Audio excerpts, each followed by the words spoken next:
সারা দেশে একযোগে শুরু হয়েছে 2026 সালের এসএসসি ও সমমানের পরীক্ষা।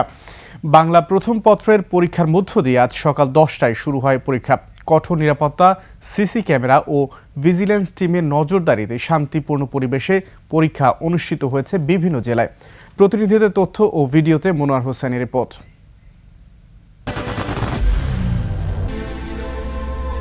I am Ox.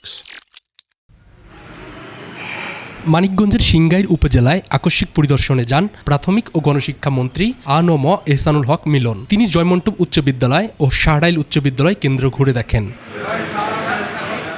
একইভাবে সাভারেও শিক্ষামন্ত্রী আকস্মিক পরিদর্শনে যান। তিনি তেঁতুলঝোড়া হাই স্কুল ও আমিনবাজারে Mofidi Aam school and college কেন্দ্র পরিদর্শন করেন।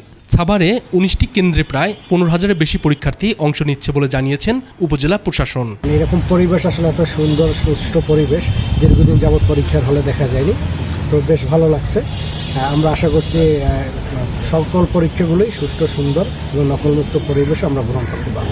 দিনাজপুরের হিলিতে পরীক্ষা কেন্দ্রে 200 গজের মধ্যে সাধারণ মানুষের প্রবেশ নিষেধাজ্ঞা, পুলিশ মোতায়েন ও সিসি ক্যামেরার নজরদারিতে ছিল কঠোর নিরাপত্তা ব্যবস্থা।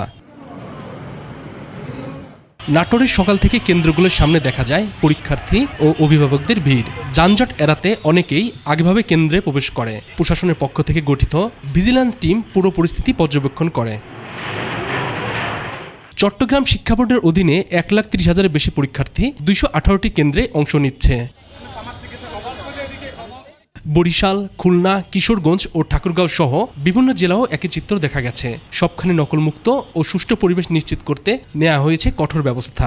ছেলে খুব ভালোভাবে পড়ছে, এখন আল্লাহর রহমতে যদি ভালোভাবে লিখতে পারে তো পরীক্ষা পাশ করবে। আগের মতো ওই রকম শিক্ষা খাত চাই না, এরকমই শিক্ষা আমরা চাই অভিভাবকেরা। পরীক্ষা চলবে আগামী 20 মে পর্যন্ত।